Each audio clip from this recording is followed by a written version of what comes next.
doing? Very excited. I don't really know how to work one of these, so bear with me. Oh, there it works. We are so happy to be here. Honestly, it's a huge thrill for Tessa and I, so thank you for inviting us. When kids are young, they believe they can grow up and be anything. Astronauts, doctors, professional athletes, fashion designers. It's true. Their imagination knows no bounds, nor does their self-belief. So what happens? When is it we're told that we can't pursue our dreams, no matter how crazy they may be?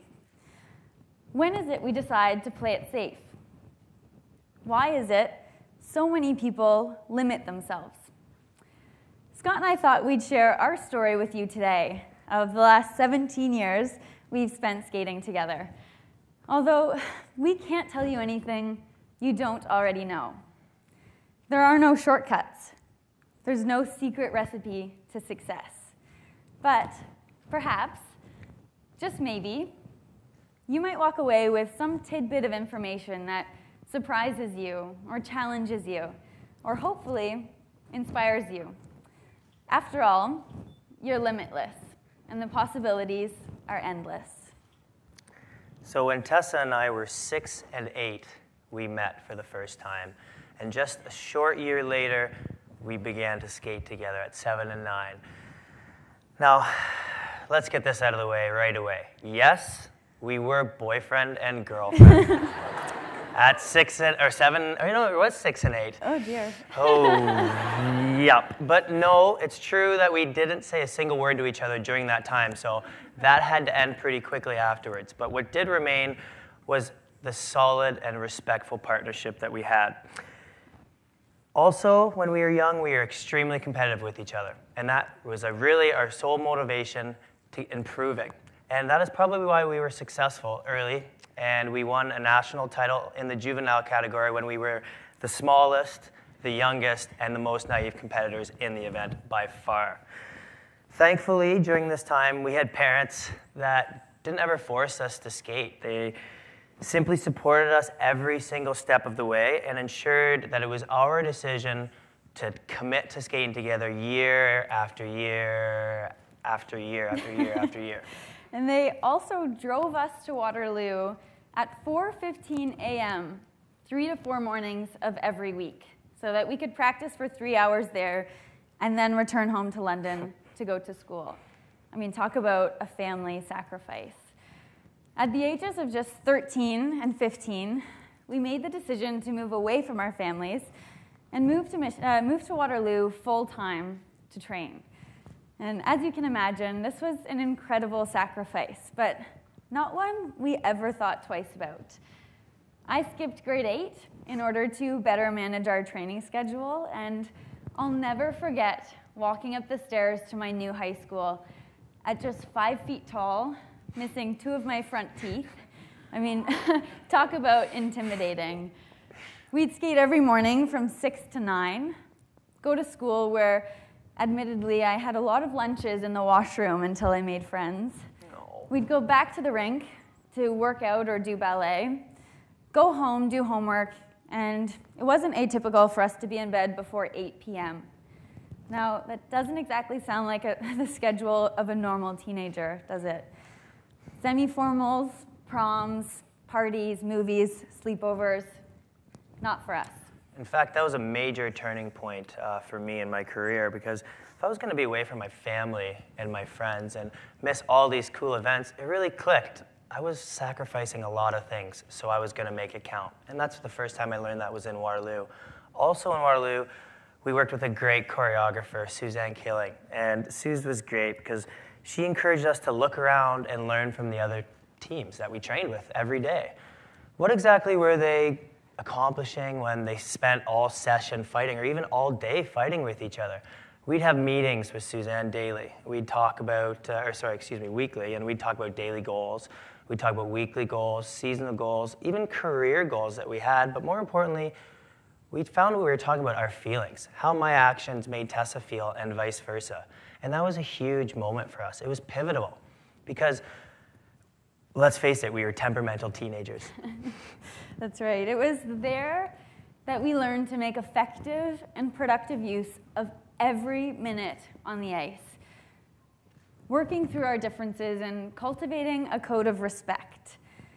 We are two very different people, but we worked hard at communicating, and we really made an effort to understand one another's processes. We never blamed one another, never name-called, never even told the other to shut up. Ever. That's actually true. Nobody really believes us, but after we had that established, we were 15 and 17, we had to take another leap. So we moved to Canton, Michigan, where we would train with Russian coaches and some of the best ice dance teams in the world. Again, this was a tough transition, to say the least. We found that there was little warmth in our new coaches, especially in the beginning, and we needed to adapt a more independent model of training. We needed to be there for each other. We needed to be each other's family, and honestly, we relied on each other for almost everything. Including transportation, because I still wasn't old enough to drive. Everything was different across the border. In Waterloo, we lived with families. In Michigan, we both lived with young, competitive skaters. In Waterloo, we could attend regular high school. In Michigan, online education was our only option. In Waterloo, our coaches were like our family members. They were warm and friendly and approachable. In Michigan, well, let's just say it was a little different. The skating world suddenly started to feel more and more isolating. And of course, the more success we experienced, the harsher that reality became. But our training atmosphere was unbelievable. We worked harder than we ever worked before, and we pushed our bodies to the limits. We won titles, and we created programs that we loved, but we never stopped wanting more. We were hungry, we were determined, and we were unstoppable. Until, of course, we were stoppable. Yeah, just maybe a little bit stoppable. In 2008, we became silver medalists at the World Championships, our second Worlds only, and we even won the free dance portion of the event. And with the Vancouver Olympics on the horizon, we were setting ourselves up perfectly. And we felt like we needed to win the 2009 Worlds in order to just put us exactly where we wanted to be going into Vancouver. So we started putting in 13, 14-hour days in the summer of 2008. We wanted to stand out so bad, and we wanted to make a statement, and that's how we were going to do it with these long training days. We thought at that time that working harder and longer meant working better. What we didn't realize was that we were taking things a little too far. I developed an overtraining injury, an overuse injury in my shins that ultimately required surgery. And this was not part of our pre-Olympic plan. Definitely not. I was diagnosed with chronic exertional compartment syndrome, which basically meant that I could skate for up to 30 seconds at a time, or until my muscles were strangulated and an intense numbness and cramping took over. Mind you, our programs were 4 minutes, so 30 seconds didn't exactly get me too far. I remember sitting in our team doctor's office when she presented me with an ultimatum. She said, "You can try the surgery, which may or may not work, or you can retire." It was devastating, and I felt guilty. I felt as if I was letting the team down. Surgery took place in October of 2008, followed by about a 3-month rehabilitation program. The most interesting part about this time period was that Scott and I stopped communicating. He was training in Michigan, and I was recovering in London, and we just didn't know how to remain open and honest with one another. In retrospect, I think we were trying to protect one another. He didn't want to rub in the fact that he was healthy, able to train at 100% while not so patiently waiting for me to return to the ice. And I couldn't quite explain my pain, nor could I bring myself to deliver disappointing news day after day. Frankly, this was the hardest thing we've ever endured as partners. When Tess did return to the ice, she was frightened of the pain, and, well, she had very little confidence in her skating ability. But we took the ice in January, just 2 months after she'd returned to the ice, actually 1 month after we returned to the ice, and we were at a national championships. And we were just hoping to make it to the end of our program with 6,000 people watching. Now, needless to say, that's not quite ideal, and I'm sure a lot of you know that the feeling of being unprepared is probably the absolute worst. Sorry. Okay. I'm not as good at this as she is, am I? She's just killing it. She doesn't need cue cards. Either way, we persevered through nationals and on to Worlds, where we placed third, and it was a mixed emotions at that Worlds, because for one side we were devastated that, we weren't on track. We didn't feel like we were right where we wanted to be going into the Olympics, but to be honest, we were just so happy to have survived that treacherous season. Tess, however, still in a lot of pain, she was constantly trying to push through it. It was then that we adopted the mantra to adapt and conquer. We couldn't train like we had grown accustomed to, so we needed to create a new plan. We learned that we could form our own method of preparation, one that differed from our competitors, but still gave us an edge. At the time, it felt like no one was suffering like we were, but also no one was as appreciative of the ability to practice as we were. Okay, we'll fast forward a little bit to the Olympics in Vancouver. Sorry, it's hard to go through 17 years in this little window, but trying our best. At 20 and 22, here we are, on the biggest stage in our sport, in our own country. It's an athlete's dream come true. To say that there was pressure was an understatement. Not to mention, Tess at this point, we didn't say a lot of this to the media, but she's still getting 7 hours a day of physiotherapy at the games. And after a rough and painful week of training off-site following the opening ceremonies, we began practicing in the official arena just days before we were set to compete. The energy in the building just felt right. Judges watched our every move, and fans cheered us on so loudly that we could barely hear our own music. As the magnitude of the situation grew larger than life, our focus narrowed, and our world together became all that we saw. It was just us. 2 kids who trained their whole lives for this moment. 2 friends who took the ice, reminding each other to take it one step at a time. 2 people who shared a moment, seemingly unaware of the 30 million people sharing it with them. It was special, and it was ours. I don't want to be a downer after that part. It's so nice. But we should take a moment to recognize that it's easy for us to romanticize our experience in Vancouver. It's easy to look back and think, we had the perfect skates, and everything was beautiful, and the stars aligned, and we had these magical moments. But that just wasn't the case. And I reminded Tessa on the way to our Sochi Olympic experience that we actually didn't skate perfectly going into the free dance. We bobbled in the beginning. We felt really out of unison. I almost hit the boards and even ended facing the wrong way, which the judges don't really appreciate. And, that was a really big lesson for Tess and I. It taught us that we needed to be the best even when we weren't at our best. The post-games whirlwind was a bit of a blur, but one that ended quickly because just 3 weeks after the closing ceremonies, we won our first World Championship title in Torino, Italy. To be honest, we were relieved and exhausted and mostly just wanted to hibernate. It was then that we made the decision to continue to compete. We felt we had more to give, more potential to explore. They say that winning the first time is easy. I don't know who they are, but I'm not sure that we necessarily agreed with that. In some ways, being Olympic champions is empowering, but it also meant that we had these big targets on our back. We had more to prove, we had more expectations to meet, and we had a higher standard to achieve. But we embraced this. Nobody wanted this as bad as we did. However, the stakes were high. Tess ended up having a second surgery in the fall of 2010 on both of her shins and her calves, again, to relieve the pressure in that muscle compartment. You'll be happy to hear, though, that we did a much better job of staying in touch and communicating the second time around. Hey! Yay, us.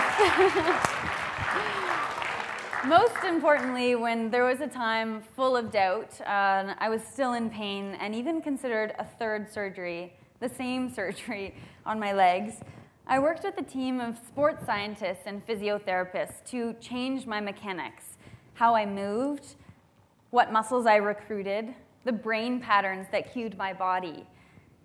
It was such a tedious process, almost like learning to write with your other hand, but it did allow me to skate without pain.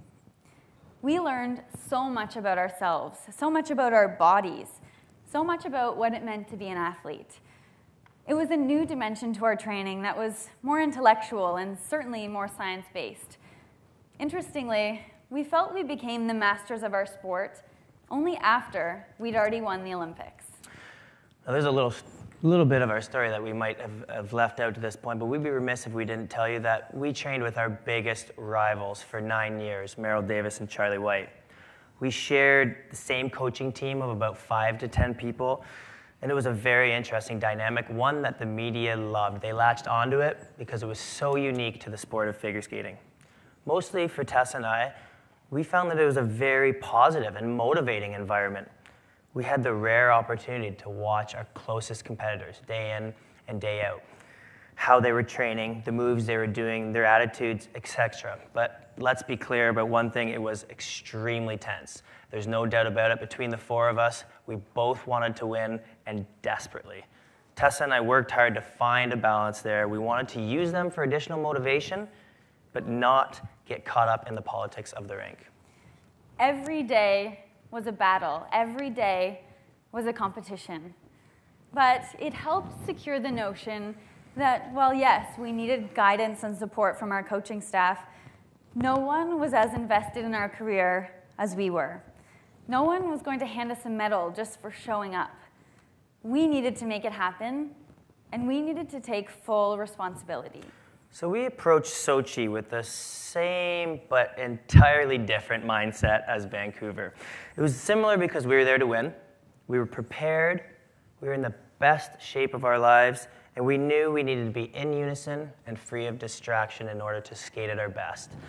But it was different. Honestly, we were just 4 years older.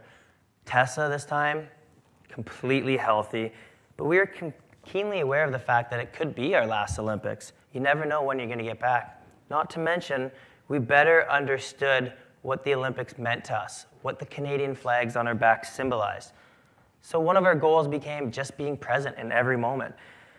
Whether we're at practice or in a workout or even just in the cafeteria talking to other athletes, we were going to be present, and we knew that we were going to be present if we got the chance to be on the podium. Sochi was a dream.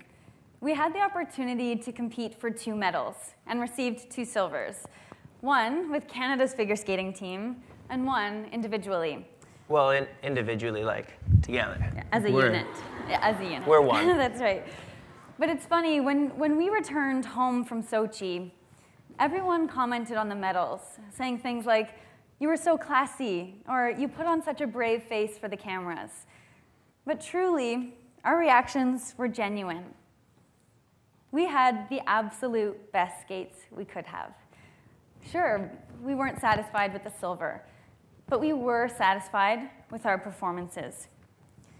And in those moments when we hugged after the music ended, it was enough to fill our hearts. The silver was enough because of what it took to get. The silver was enough because of what it represented, which was a collection of moments that we've shared over the past 17 years. We are enough because we know what we invested. We're not defined by the color of medal. We're not defined by judges. We're not even defined by what it is we do on the ice. The most important lesson that we've learned along the way is this. As Tessa said, success is not complicated. It's hard work, and there are no shortcuts. But the possibilities are endless. Someone is going to go out there and win the Olympics. Someone's going to fly to Mars. Someone's going to be, the captain of the Toronto Maple Leafs or invent the next best thing. Why can't that someone be you? Why not? We must all recognize our own definitions of success. It doesn't matter what you choose to do, so long as you do it to the best of your ability. How do you want to be viewed? What is your character? What are your values? How would you like to be remembered? Ultimately, it doesn't matter that we happen to be decent figure skaters. What does matter